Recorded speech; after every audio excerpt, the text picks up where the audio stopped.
የአውሮፓ ታላላቅ ክለቦችን ወቅታዊና ዕለታዊ ጥንቅሮችን ከምታደምጡበት የዩቲዩብ ቻናላችን የመረጃ ሰዓታችን ላይ ትገኛላችሁ። ለዚህም ሰዓት በርከት ያሉ ስፖርታዊ ጥንቅሮችን ለእናንተ ውድ አድማጮቻችን አሰናድተን ይዘንላችሁ መተናል። ውድ ቤተሰቦቻችን በመረጃ ሰዓታችን ከኛ ጋር ቆይታ ስታደርጉ ታዲያ እናንተም ላይክ፣ ሰብስክራይብ፣ ሼር አድርጉን።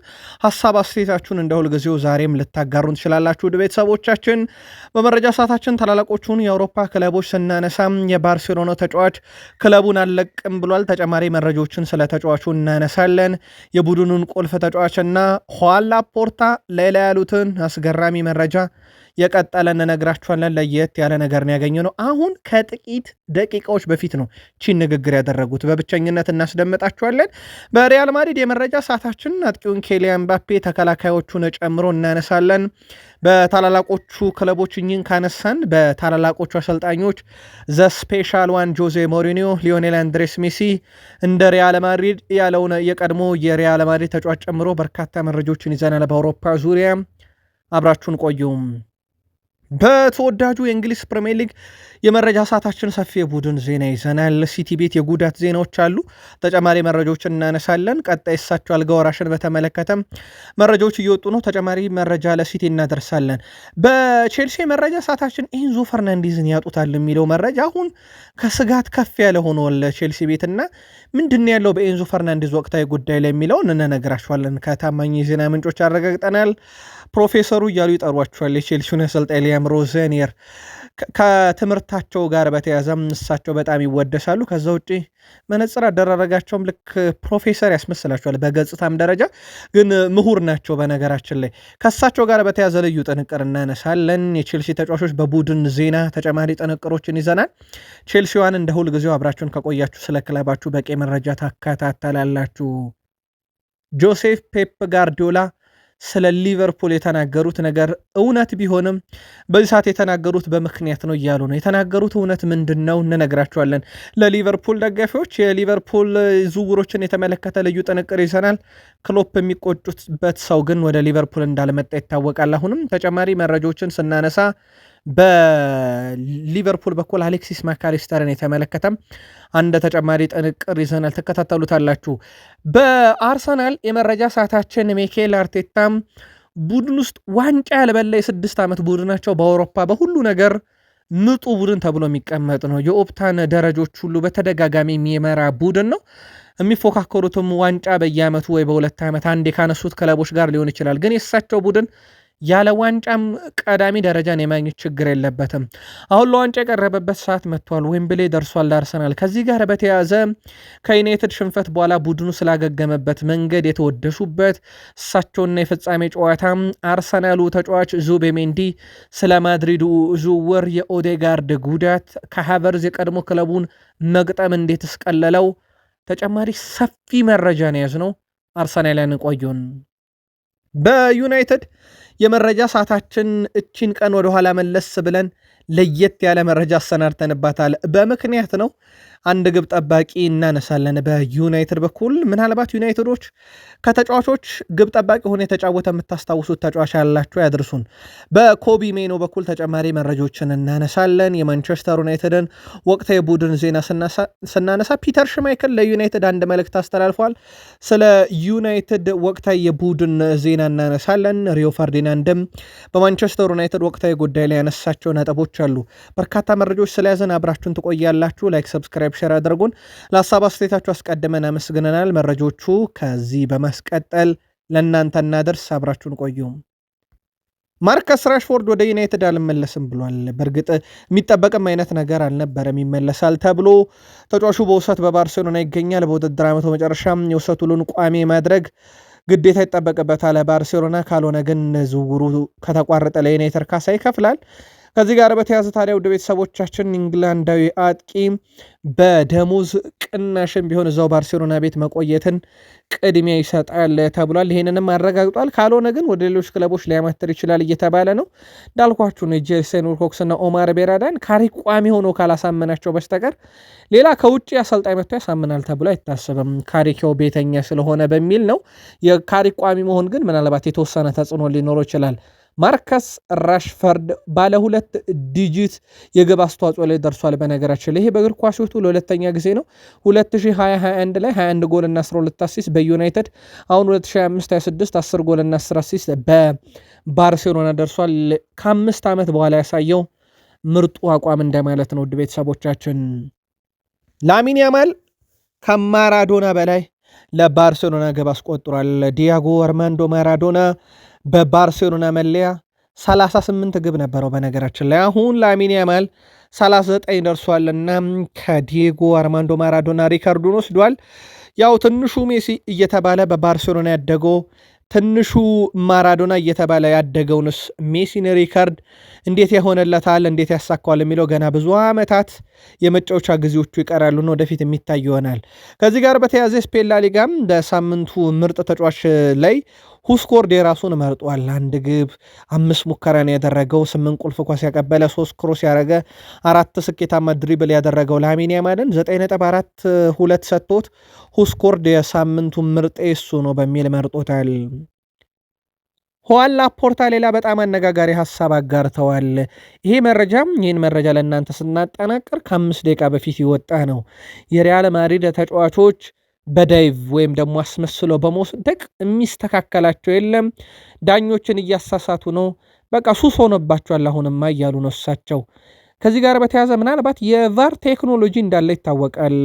ማንም ተጫዋች ዳይቭ አድርጎ ወይም በተሳሳተ መንገድ ፍጹም ቅጣት ምት ሊኖር ይችላል፣ ግን በቅርብ ዓመታት ውስጥ እነኚህ ነገሮች አብዛኞቹ እየተቀረፉ ነው። ምናልባት ፍርዱን ለባርሴሎናና ለማድሪድ ደጋፊዎች እንቶ የባርሴሎና ፕሬዚዳንት ሁዋን ላፖርታ ግን አሁንማ ሱስን የሆነባቸው የማድሪድ ተጫዋቾች ፍጹም ቅጣት ምቱ ሲደርሱ መውደቅ እያሉ ነው።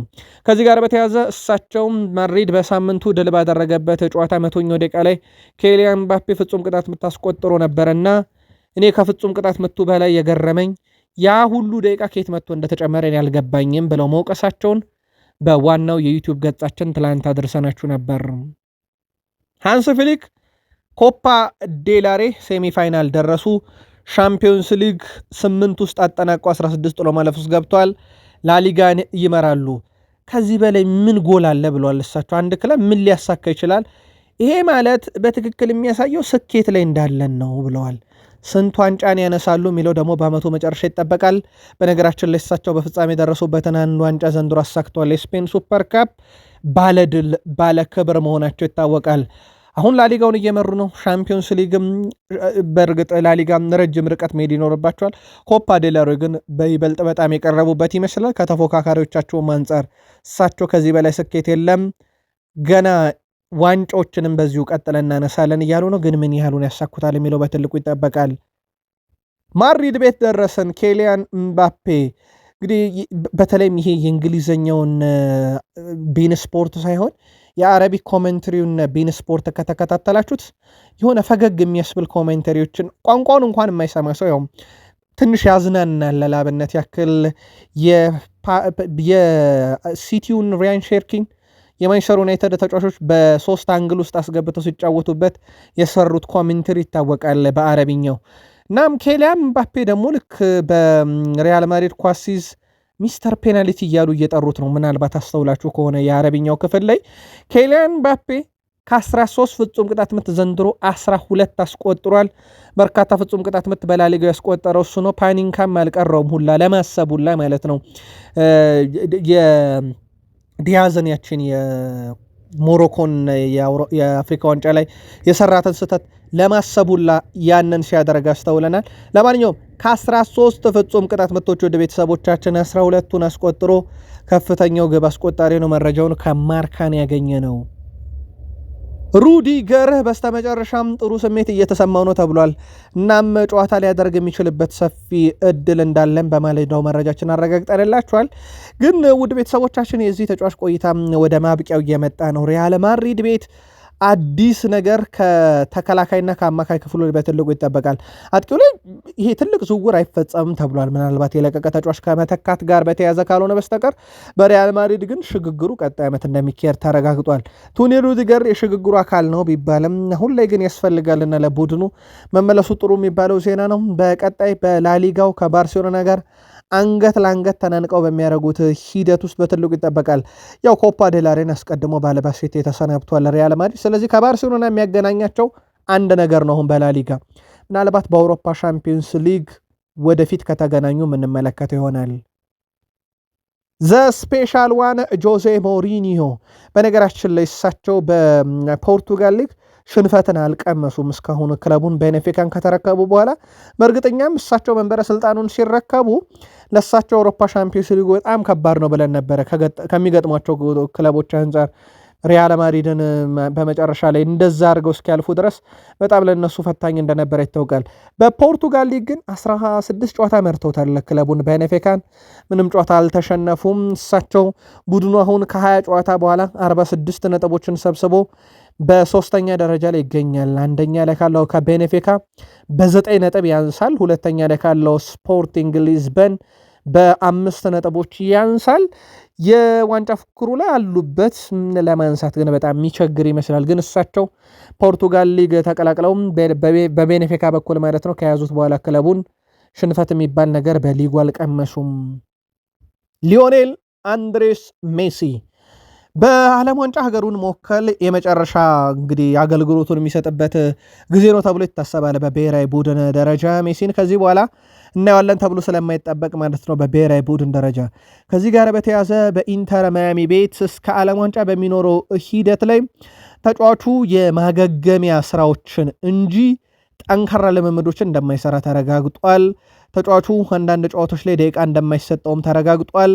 በተለይም ደግሞ አላስፈላጊ ሪስኮች እንደማይወሰዱም ተረጋግጧል።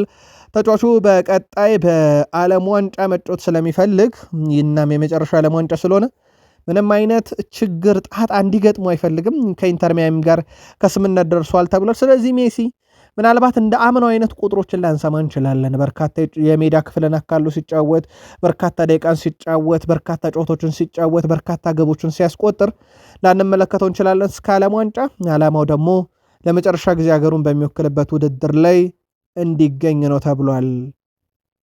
የከሪም ቤንዜማ አሊታድን ለቆ አልሂላልን መቀላቀል በጣም አነጋጋሪው ነበረ። ምናልባት በስፖርቱ ዓለም ህጋዊ ዝውውር ነው፣ ምንም ጥያቄ የለውም። ህጉን ያማከለ ዝውውር ነው። ግን ህጋዊ የሆነ ለክርስቲያኖ ሮናልዶ ግን በጣም ህገ ወጥ የሆነ ዝውውር ወይም ደግሞ ከጀርባ ሮናልዶ የተከዳበት ዝውውር እንደሆነ ይታወቃል። በግልጽም የተደረገው እንደዛ ይመስላል። ምክንያቱም አልኢትሃድ ደሞዝ አልከፍልህም ነው ያለው በቀጥታ።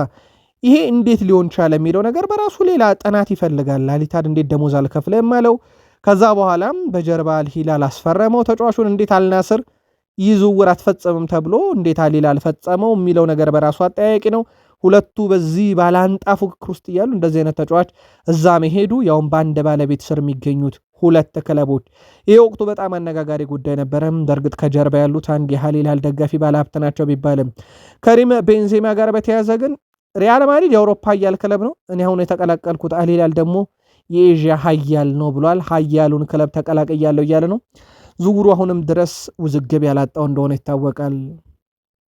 ሲቲ ደርሰናል። የሪያን ሼርኪ ጉዳይ አሁንም ለሲቲዎች አሳሳቢ ነው። በቶትናሙ ጨዋታ ጉዳት እንዳስተናገድ ይታወቃል። ከኒካስል የካራባው ካፕ ጨዋታ ውጭ ሆነ። አሁን ትልቁ ጥያቄ በሊቨርፑል ውስጥ ጨዋታ የሚለው ነው፣ ያልተረጋገጠ ነው። ስለዚህ አሰልጣኙ የሚሰጡት ጋዜጣዊ መግለጫ መጠበቅ አለበት። የመገኘቱ ነገር 100% ቀኑ ስላልተገለጸ ማለት ነው። ለሲቲ ምንም ጥርጥር የለውም፣ ምርጡ ተጫዋች ነው። ቁጥሮቹም በነገራችን ላይ በፕሪሚየር ሊግ ከፈረሙ ተጫዋቾች በሁሉ መድረክ በርካታ የግብ አስተዋጽኦ ያለው አሁን እሱን አሲስት ሲደመር ግቦችን ይህን ተጫዋች ነው እንግዲህ የሚያጡት ሲቲዎች። በተለይም በሊቨርፑል ጨዋታ በጣም ያስፈልጋል። ጨዋታውም ለሲቲ ቅንጦት አይደለም፣ ወይም ደግሞ ምንም አይነት ነጥብ ሊገኝበት የሚገባ ተብሎ በተራ ነገር የሚያዝ ጨዋታ አይደለም። ጠንካራውን ሊቨርፑል ነው የሚገጥሙት፣ ሻምፒዮኖቹ ነው የሚገጥሙት። ስለዚህ ጠንካራውን ቡድን ይዞ መግባት አለበት ሲቲ። በዋንጫ ፉክክር ውስጥ በተለይም ህልውናውን ለማቆየት ያስፈልጋል። እንዴት ይሆናል የጉዳት ሁኔታው ግን በሚል በተለይ ሪያን ሼርኪ በቀጣይም ከሕክምና ባለሙያዎች የምናገኘውን መረጃ እናደርሳቸዋለን። የፔፕ ጋርዲዮላ በአመቱ መጨረሻ ክለቡን ሊለቁ ይችላሉ የሚለው መረጃ ዳግም ሚዲያውን ከተቆጣጠረ በኋላ እና በተለይም ዘ አትሌቲክ የ2 ዓመት ኮንትራት የምትለዋ ከሚዲያ ጫና አሰልጣኙን ለመጠበቅ እንጂ በኮንትራቱ ላይ 1 ዓመት እንደሚቆይ ይታወቃል የሚል መረጃን ካወጣ በኋላ አሁን ሚዲያው ሁሉ ማን ነው የሚተካቸው የሚሉ ድምጾች በስተዋል። ዘ አትሌቲክ ለሲቲ ቅርብ የሆኑ የዜና ምንጮችን አረጋግጫለሁ ብሎ ይዞት በወጣው መረጃ መሰረት ሊያም ሮዛኔር፣ ሴስክ ፋብሬጋስ አሁን ደግሞ ስሙ የዣቪ አሎንሶ እየተያዘ ነው። በጣም አስገራሚ ነገር ልንገራችሁ። ማሬስካ ጋር አብረው ሰርተዋል። ከዣቪ አሎንሶ ጋር አሰልጥነውታል ጭምርና ከሴስክ ፋብሬጋስ ጋር በቅርበት ይተዋወቃሉ። ሶስቱንም ሰው ፔፕ ጋርዲዮላ ያውቃሉ። ሌላ አንድ ሰውን ጠቁማችሁ፣ ቪንሰንት ኮምፓኒ በባየር ሙኒክ ቤት ይገኛል።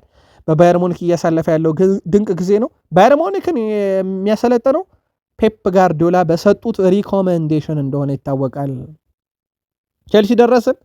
የቼልሲ ደጋፊዎች ስጋት አሁን ኮከቦቻቸውን የማጣት እየሆነ መጥቷል። በተለይም ኤንዞ ፈርናንዴዝ አሁንም ድጋሚ ስሙ ከሪያል ማድሪድ ጋር ተያይዟል። በተለይም ሪያል ማድሪድ በቀጣይ ክረምት ላይ ራሱን እንደ አዲስ ያደራጃል የሚለው መረጃ ዳግም ሚዲያውን ከተቆጣጠረ በኋላ እነማን ይመጣሉ በሚል ስማቸው ከሚነሱት ውስጥ የቼልሲው የመሃል ሜዳ ተጫዋች ኤንዞ ፈርናንዴዝ ይጠቀሳል። ሪያል ማድሪድ አርጀንቲናውን የቼልሲ የመሃል ሜዳ ተጫዋች ኤንዞ ፈርናንዴዝን አድናቂ ሆኖ ብቅ ብሏል። በተጨማሪም ሎስ ብላንኮች የፒኤስጂውን አማካይ ቪታኒያም ትልቅ አድናቂ ናቸው ይላል የዛ አትሌቲክ መረጃ። ነገር ግን ተጫዋቹን ማስፈረም በፋይናንስ ረገድ አስቸጋሪ እንደሚሆን ሪያል ማድሪዶች መረጃው አላቸው ተብሏል። ኤንዞ ፈርናንዴዝ በኩሉ ሪያል ማድሪድን የመቀላቀል ሀሳብ ሊወደው ይችላል የሚለው ደግሞ ለቼልሲ ስጋት ሆኗል። ይሁን እንጂ ኤንዞ ፈርናንዴዝ አሁን በክለቡ ያለው ኮንትራት በራሱ ለቼልሲ ዋስትና ነው፣ 2032 ነው። ይሄ ቼልሲ ልሽጥ ካለ በተለይም በትልቅ ገንዘብ ሊሸጠው ይችላል። ማድሪድ ቤት ደግሞ ከቅርብ ጊዜ ወዲህ ብዙ ገንዘብ ከማውጣት ይልቅ ተጫዋቾችን አሳምኖ ማምጣት ላይ ትኩረት ያደርጋል። የተጫዋቹ ምናልባትም ዋስትና ሊሆናቸው የሚችለው ቼልሲ ረጅም ጊዜ ኮንትራት ነው። ይህ ውል ማፍረሻውን ከከፈለና ተጫዋቹን ካስኮበለሉ በሚል ግን ቼልሲዎች በቀጣይ ክረምት አማራጮችን ሊያዩ ይችላሉ ተብሏል። ኤንዞ ፈርናንዴዝ ከሪያል ማድሪድ እውነተኛው ጥያቄ ከመጣ እንዴት ያስተናግደዋል የሚለው ግን አሁን ላይ ትልቁ ለቼልሲ ደጋፊዎች ስጋት የሆነው ጉዳይ ነው። ፕሮፌሰሩ እያሉ ነው የሚጠሯቸው ሊያም ሮዛኒየርን። የአርሰናል የማዕዘን ምት ስጋት የገባቸው ሊያም ሮዛኒየር ትላንትና ያደረጉት ነገር በጣም አነጋጋሪ እንደነበረ ይታወቃል። በተለይም እሳቸው 3 ተጫዋቾቻቸውን ወደ መሃል ሜዳ እንዲጠጉ አድርገዋል። በዚህ ምክንያት የአርሰናል ተጫዋቾች በተለይም በማጥቃት ላይ ብዙ እንዳይሳተፉ አድርገው ነበረ፣ በማዕዘን ምት ሰዓት ላይ ማለት ነው። ይሄ አሁን በርካታ ሚዲያውን የተቆጣጠረ ጉዳይ ሆኗል። ኮርኖ በሚመታ ወቅት 3 የቼልሲ ተጫዋቾች መሃል ሜዳ ሆነው ለመልሶ ማጥቃት ዝግጁ ነበሩ። በዚህ ምክንያት ያርሰናል በተለይ ማዕዘን ምት ላይ በጣም አደገኛ የሆኑት ተጫዋቾቻቸው ወደፊት እንዳይጠጉ አድርገዋቸዋል። ቀላል ሐሳብ የሚመስል ግን የእሳቸውን ብልሃት የተሞላበት ነበር። ግን የእሳቸው የጨዋታ አቀራረብ ትናንትና ከዚህ የበለጠ መሆን አለበት የሚለውን ጭቅጭቅ እሳቸው አልቀበልም ብለዋል። ምናልባት በዚህ መንገድ አሸንፈን ቢሆን ኖሮ ሁሉም ሰው ይወድሰን ነበረ። በዚህ መንገድ ስለተሸነፍን ነው ተቃውሞ የቀረበብን። ስለዚህ እኛ ያሰብነውና ያቀድነው ሜዳ ላይ አድርገናል አላደረግንም የሚለውን ነው የምንገመግመው እንጂ ሚዲያውን አንመለከትም ብሏል። ጫናው የገባቸው ይመስላል የእንግሊዝ ሚዲያዎች። የእሳቸው ቡድን ቼልሲ ባለፉት 5 አሰልጣኞች ስር ሊሆንለት አልቻለም። ግን አርሰናልን መርታት ለአብነት ያክል በቼልሲ በአሰልጣኝነት መንበረ ስልጣን ላይ ሆኑ ማለት ነው። አርሰናልን በተቃራኒ ከገጠሙ አሰልጣኞች ስር ድል የራቃቸውን እንመልከት። ለአብነት ያክል ፖተር 1 ጨዋታ ተጫውቶ አላሸነፉም። ላምፓርድ 1 ጨዋታ አርሰናል በተቃራኒው ገጥሟል፣ አላሸነፈም። ፖቼቲኖ 2 ጊዜ ገጥሟል፣ አላሸነፉም። ማሬስካ 3 ጊዜ ገጥሟል፣ አላሸነፉም። ሊያም ሮዛኒየር በ25 ቀን ገደማ 2 አርሰናልን ገጥሟል፣ ማሸነፍ አልቻሉም። ሁሉም እንግዲህ ድል ማድረግ ተስኗቸዋልና ሊያም ሮዛኒየርም እንግዲህ አርሰናልን ማሸነፍ ሌላኛው የቸገራቸው አሰልጣኝ ሆኗል። ግን እሳቸው እንደሚከራከሩበት ነጥብ አለ። በተጫዋቾች በጣም ደስተኛ ነኝ፣ በጣም ትልቅ መሻሻልን አይቻለሁ በተጫዋቾች ብለዋል። እሳቸው ቡድኑን ከያዙ በኋላ የተሸነፉት የጨዋታ ብዛት 2-2ቱንም በአርሰናል ቀሪ 5ቶቹን ጨዋታ በድል እንደተወጡም እንደዚሁ የሚዘነጋ አይደለም።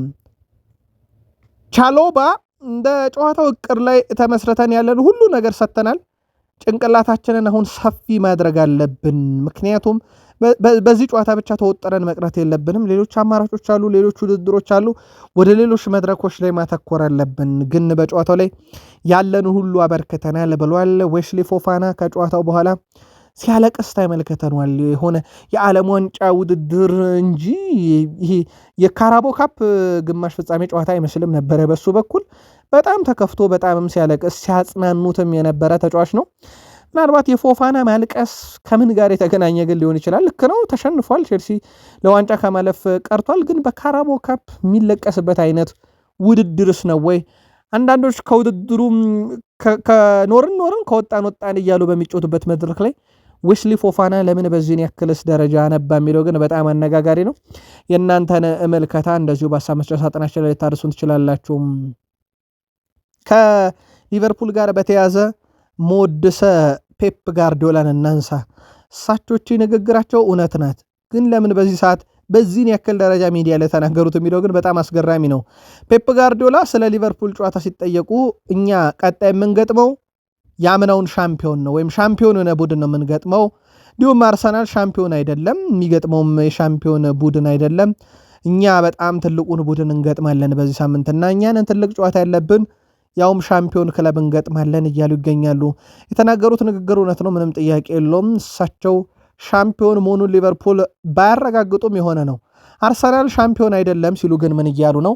የእሳቸው የጭንቅላት ጨዋታ ነው ተብሎ ሲጠየቁ ሚኬል አርቴታ ከሰሞኑ እኔ ፔፕን አውቀዋለሁ ጭንቅላት ጨዋታ አይወድም እያለ ነበረ። ፔፕ ጋርዲዮላ ግን በየንግግራቸው አርሰናል ላይ ጫና እያሳደሩ አይደለም ወይ? እውነት ነው። ቀጣይ ተጋጣሚያቸው የአምናው ሻምፒዮን ሊቨርፑል ነው። ሊቨርፑል እንዳሁኑ የጥር የዝውውር መስኮት ብቻ 4 ተከላካዮችን አምጥቷል። ኤፊያን ንዱዌክ 17 ዓመቱ፣ ጀርሚ ጃኩዌት 20 ዓመቱ፣ ኖ አድኮዋ 19 ዓመቱ፣ ሞርታል ንድኤ 18 ዓመቱ ነው። የጆቫኒ ሊዮን አለ። ይሄ አምና የመጣ ነው ግን ጉዳት ላይ ነው። 19 ዓመቱ ነው። ወጣት በደንብ እያሰባሰበ ነው። በነገራችን ላይ ጀርሚ ጃኩዌቴ 21 ዓመት በታቸው ነው። ከፍተኛ ዋጋ የተዘዋወረ አራተኛው ተከላካይ ነው። በነገራችን ላይ ግቫርዲዮል ወደ ሲቲ በ90 ሚሊዮን ዩሮ፣ ዴላይት ከአያክስ ወደ ዩቬንቱስ 85.5 ሚሊዮን ዩሮ፣ ፎፋና ከሌስተር ሲቲ ወደ ቼልሲ 80 ሚሊዮን ዩሮ፣ አሁን ደግሞ ጃኩዌቴ 63 ሚሊዮን ዩሮ በላይ እንደወጣበት ይታወቃል። አራተኛው ወጣት ነው። በሊቨርፑል 10 ውድ ፈራሚዎች መካከል 8ኛው ጀርሚ ጃኩዌቴ ነው። እስከ 10 ውስጥ ካሉት ስኬታና ዲያዝ ቀጥሎ ማለት ነው። በጣም ትልቅ ዝውውርም እንደሆነ ማሳያ ተደርጎ ሊወሰድ ይችላል። በሊቨርፑል በኩል ምናልባት የአሌክሲስ ማካሊስተርን ጉዳይ እናነሳለን ብያችሁ ነበረ። ከማካሊስተር ጋር በተያዘም የስፔን መገናኛ ብዙሃን አንድ ትልቅ መረጃን ይዘው ወጥተዋል። ካርሎ አንቸሎቲ ሪያል ማድሪድ አሰልጣኝ በነበሩበት ወቅት አሌክስ ማካሊስተርን እንዲያስፈርሙ ለቦርዱ ጠይቀው ነበረ። በወቅቱ ግን እነ ፍሎሬንቲኖ ፔሬዝ ፈጽሞ ያልፈቀዱት ነገር ነውና አንደኛው እሳቸው ፈልገውት ግን ካጡት ተጫዋች ውስጥ ይጠቀሳል። ምናልባት በቀጣይ ውድድር ዓመት ይህንን ተጫዋች ድጋሚ መጥተው አይጠይቁም ወይ ሪያል ማድሪድ የሚለው እርግጥ አይደለም። ግን በጣም ካዘኑበት ጉዳይ አንደኛው ማካሊስተርን ቦርዱ ለማስፈረሙ ነው ተብሏል። ያው እሳቸው ከዛ በኋላ ክለቡ እንደለቀቁ ይታወቃል። ሌላኛው የርገን ክሎፕ በሊቨርፑል ሳሉና ከለቀቁ በኋላ በተለይም ከለቀቁ በኋላ ከሰጡት ሀሳብ የኔ ትልቅ ስህተት ለሃርቪ ኤሊዮት በቂ ዕድል አለመስጠቴ ነው ብለው ነበረ። ግን አሁን ሃርቪ ኤሊዮትም ገንዘብ የሚገኝበት ገንዘብ የሚተረፍበት ተጫዋች ሆኖ በአስቶን ቪላ እንደሚገኝ ይታወቃል። ያው ሃርቪ ኤሊዮት እሳቸው የሚያወደንቁት የሚያወድሱት ሰው ቢሆንም የአርኔ ስሎትን ቀለብና ልብ አልገዛምና በቪላ እንዲቀር እንደተወሰነበት ይታወቃል። አርሰናል ዘንድሮ በኤምሬትስ ስቴዲየም አንድ ጨዋታ የተሸነፈ እሱንም በዩናይትድ በማይክል ካሪኩ ቡድን ማለት ነው። ከ19 ጨዋታ 15 ድል 3 አቻ ነበረ። በማንቸስተር ዩናይትድ የተሸነፈው ብቸኛም ሽንፈት ነው። በቅርብ ሳምንታት ውስጥም ነበር ይህ ሽንፈት የደረሰበት። ለረጅም ጊዜ ኤምሬትስ ላይ ተሸንፎ ያቅም ነበረም። በቼልሲም እንደተፈራው አይደለም። ቼልሲን በጥሩ ሁኔታ ተቋቁሞ ግብም አስቆጥሮ አሸንፎ እንደወጣ ይታወቃል። የቤን ስፖርት ተንታኝ የሆነው ቡቻሪካ ከዩናይትድ ሽንፈት በኋላ በጋዜጣዊ መግለጫ ላይ ምንም እንኳን ትችት ቢሰነዘረበት ሚኬል አርቴታ መረጋጋቱ አስደንቆኛል። እንዲህ አይነት አጋጣሚ ሲከሰቱ በቡድን ውስጥ አዎንታዊ በሆነ መልኩ ማንጸባረቅ አለበት ብሏል። ሚኬል አርቴታ በአሰልጣኝነት ዘመናቸው ፍጻሜን እምብዛ የሚሸነፉ አሰልጣኝ አይደሉም። ቀጣይ ተጋጣሚያቸው ማንም ይሁን አርሰናል ዋንጫውን ይፈልጋል። ምክንያቱ ደግሞ የዋንጫ ባህል ቡድን ውስጥ እንዲገነባ ይፈልጋልና እቺን ባህል ለማምጣት ካራባው ካፕ በአርሰናል በኩል በትልቁ ይጠበቃል። ከዋንጫው ክብደት አንጻር ሳይሆን የተጫዋቾቹን ስነ-ልቦና ከመገንባት አንጻር። ዴክላን ራይስ ያሸነፍነው እኮ ቼልሲን ነው። ቼልሲ ልታከብሩት ይገባል። ትልቅ ቡድን እኮ ነው ያሸነፍነው። በተለይም አሰልጣኙ ከመጣ በኋላ ትልቅ ቡድን መሆኑን ዳግም አሳይቷል። ቼልሲና የገጠምነው በጣም ትልቅ ቡድን ነው። በዛ ቡድን ላይ በሜዳውም በእኛ ሜዳ ግብ አስቆጠረናል። በጣም ደስተኞች ነን ብሏል። በተመዘገበው ውጤት ሌላ በጣም አስደናቂ ጨዋታ ከፊታችን ይጠብቀናል በዚሁ መድረክ በፍጻሜ። አሁን ሙሉ ትኩረታችንን ወደ ሌሎች ጨዋታዎች ሲል ተደምጧል። ሌላኛው አማካይ ማርቲን ዙቤሜንዲ በተመለከተም ሪያል ማድሪድን ዝውውር በተመለከተ ከራሱ አንደበት ምላሽ ሰጥቷል። ሲመልስም እኔ ማድሪድ በጣም ትልቅ ቡድን እንደሆነ አውቃለሁ፣ በጣም ከበቂ በላይ ደግሞ ተጫዋቾች በእኔ ቦታ እንዳሉት አምናለሁኝ። ማድሪድ እኔን እምብዙም ይፈልገኛል ወይም የማድሪድ ተፈላጊ ሰው ነኝ ብዬ አላምንም ብሏል። በነገራችን ላይ በአርሰናል በኩል በትልቁ በማድሪድ ይነጠቁታል ተብሎ ሲሰጋ የነበረ ተጫዋች ነው። ግን ማድሪድ በዛም እንቅስቃሴ አላደረገበትም በሩመር ደረጃ የቅርብ ሰዎቹን ከማናገር ውጭ ማለት ነው። ማርቲን ዙቤሜንዲ ሚኬል ሜሪኖ ለዓለም ዋንጫ ሀገራችንን ይወክልናል እያለ ነው። የስፔን ብሔራዊ ቡድንን ሊቨርፑልን የሞከሉ ነገር አሁንም እርግጥ እንዳልሆነ ይታወቃል። ኦዴጋርድን በተመለከተ አሁን በወጡ መረጃዎች ተጫዋቹ መጠነኛም ጥሩ ስሜት እየተሰማው አይደለም፣ ጥንቃቄ እየተደረገ ነው።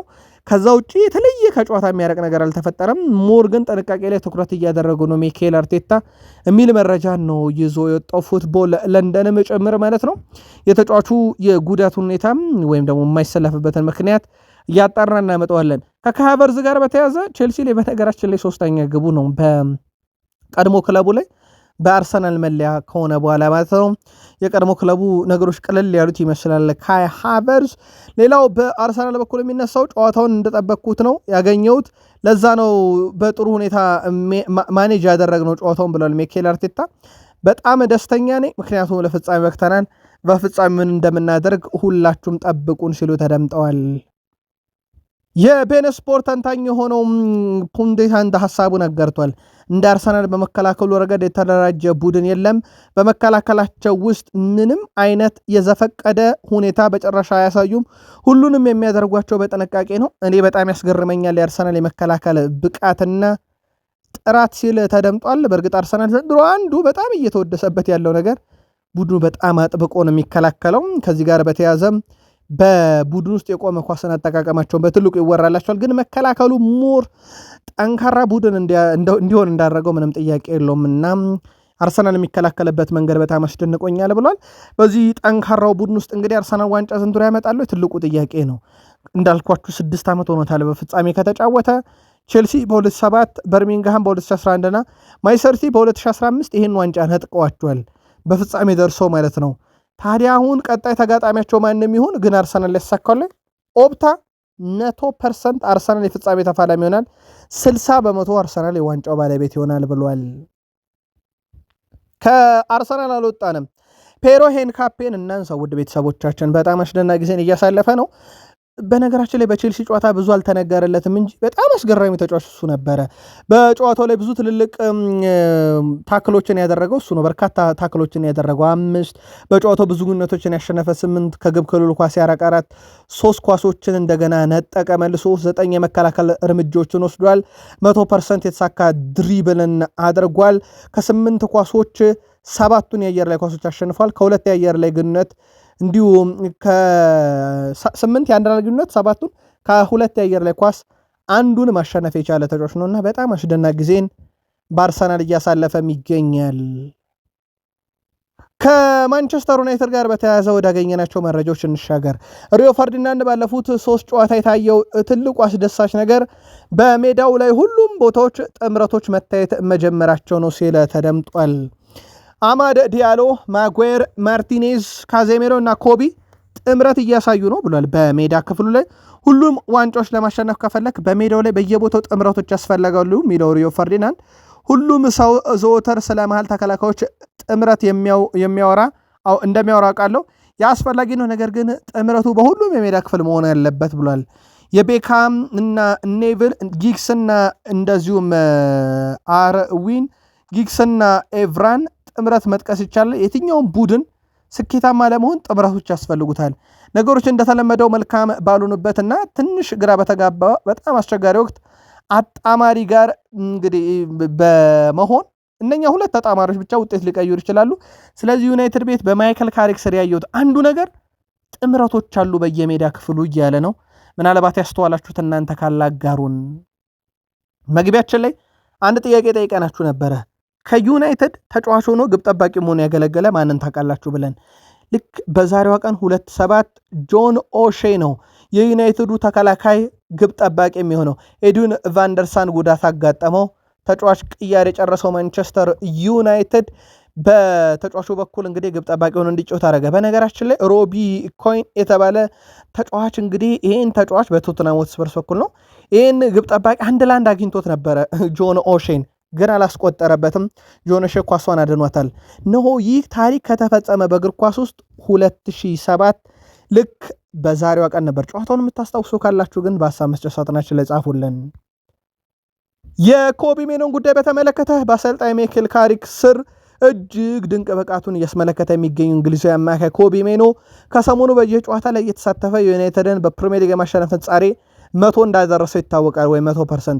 በዚህም መሰረት በማንቸስተር ዩናይትድ ተጫዋቹ በኮንትራቱ ላይ ከዚህ ቀደም እንደተቀመጠው በጨዋታው ላይ የሚያሳየው ብቃት አስመልክቶ ተጨማሪ የቦነስ ክፍያዎች እንደሚያገኝ የሚያስችለው አንቀጽ አሟልተውለታል ተብሏል። ሆኖም አሁን የተጫዋቹ ወኪልና ወገኖች ኮቢ ማይኖ በዩናይትድ ቤት ተገቢው የሆነ ጥቅማጥቅም እያገኘ ነው የሚል እምነት የላቸውም ተብሏል። በዚህ መሰረት የማንቸስተር ዩናይትድ ሰዎች በአዲሱ ኮንትራቱ ዙሪያ ከተጫዋቹ ጋር ድርድር ያደርጋሉ። ባለፈው ክረምት ላይ ያለቀ ድርድር ነበረ፣ ሩበን አሞሪም አላጸድቅ ብለውት እንጂ። በነገራችን ላይ አሌክስ ኢዮቢ የፉላሙ ተጫዋች ነው። ለኮቢ ሜኖ አድናቆት ይገባዋል፣ ግን ኮቢ እጄን እኮ አድቅቆታል ብሏል። ያው የእጅ ጉዳት አስተናግዷል፣ አላስተረፈኝም። ይህ ልጅ ያለው ጥንካሬ ግን እኔ ፍጹም ይገርመኛል። ኮቢ ሜኖ በጣም የሚደነቅ በጣም የሚወደድ አይነት ተጫዋች ነው ብሏል። ያው ፉልሃምን ዩናይትድ ድል ባደረገበት ጨዋታ ላይ በተቃራኒ ሆኖ እርስ በርሳቸው ሲፋለሙ እንደነበረ የሚዘነጋ አይደለም። የማጓየር ኮንትራት ደሞዝ ቅናሽ ሊኖረው ይችላል። እውን የሚሆን ከሆነ አሁን 190,000 ፓውንድ ያገኛል። ዩናይትድ ከ80,000 ፓውንድ በላይ ላይ ከፍለው ይችላል እየተባለ ነው። በክለቡ የመቆየት እድሉ እንደዚህ አይነት ማጣብቂኝ ውስጥ የወደቀ ነው። በተጫዋቹ በኩል ይቆይ አይቆይ የሚለው ግን አሁንም የተረጋገጠ ነገር የለውም። ከዛ ውጪ በማንቸስተር ዩናይትድ በኩል ተረት ኤሊዮት አንደርሰን የማንቸስተር ዩናይትድ ኢላማ መሆን አለበት። በጣም ትልቁ ተጫዋች እሱ ይመስለኛል። በክረምትም እንግዲህ ማንቸስተር ዩናይትድ የሚበጀተው በጀት አለና እዚህ ተጫዋች ላይ ቢያደርጉት መልካም ነው ብዬ አስባለሁ። እኔ በግሌ ይሄን ተጫዋች ወደ ዩናይትድ ቢገባ መፍትሄ ነው ብዬ አስባለሁ ሲል ተደምጧል። ፒተር ሽማይክል ልክ እንደ ቫንደቢን ያለ ምርጥ ተጫዋች ለየቡድኖች ያስፈልጋል ብሏል። ማንቸስተር ዩናይትድ እግር ኳስ መጫወት ለሚፈልግ ቡድን የሱ ፍጥነት በጣም አስፈላጊ ነው እያለ ይገኛል። ግን ማንቸስተር ዩናይትድ ብቻ አይደለም፣ እንደ ሊቨርፑል ያሉ ክለቦች ተጫዋች ማስፈረም ከፈለጉ ይሄንን ሰው ማግኘት አለባቸው። በተለይም በጨዋታ ደረጃ በጣም ጠንካራ የሆነውንና ምርጥ የሆነውን ተጫዋች ማግኘት አለባቸው እያለ ነው። ቫንደቢን ምርጥ ነው፣ ምንም ጥያቄ የለውም። በቶተንሃም ሆትስፐርስ ቤት ይገኛል።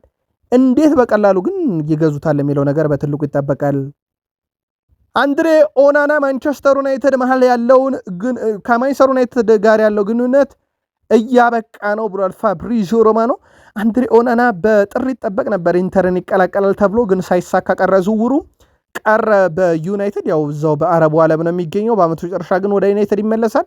ዩናይትድ የማቆየት ፍላጎት የለውም፣ እህል ውሃቸው ያበቃ ነው እየተባለም ይገኛል።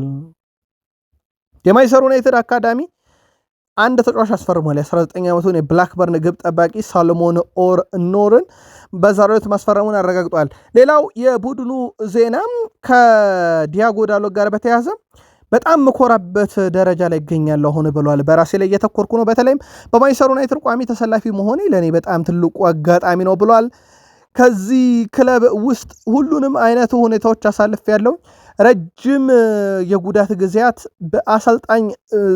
በአሰልጣኞች ምርጫ ውስጥ አለመካተት፣ አልፎ አልፎ ብቻ መጫወት፣ በአንዳንድ ደጋፊዎች መተቸትና አሁን ደግሞ በየጨዋታው በቋሚነት መሰለፍ የመሳሰሉ ብዙ ሁኔታዎችን አሳልፍ ያለው እያለ ነው።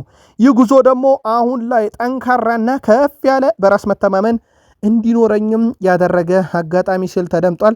በጨዋታዎቹ ዙሪያ በተለይም ኤፍኤ ካፕ ዋንጫ ስናሸንፍ የተሰማኝ ደስታ ለእኔ እስካሁን ልዩ ነው ሲል ተደምጧል። ስለ ማይክል ካሪክም ተናግሯል። በእኔ በኩል በካሪክ በኩል ይሄ እየተሰጠን ያለው ስልጠና በጣም የተለየ ነው። ለተወሰኑ ጥቂት ዓመታት ብንራራቅም ከእርሱ ጋር ምን እንደሚጠብቅ ቀድሞውንም ስለማቀው ብዙ አልከበደኝም ብሏል። ሌሎችም ቢሆን በክለቡን በደንብ የሚያውቁና በእነዚህ አይነት ለውጥ ወቅት ጥሩ ስሜት እንደሚሰማ ተስፋ አደርጋለሁ። ይሄ ጥሩ ስሜት የሚሰጥ አይነት አሰልጣኝ ነው ብሏል መልበሻ ክፍሉ ላይ።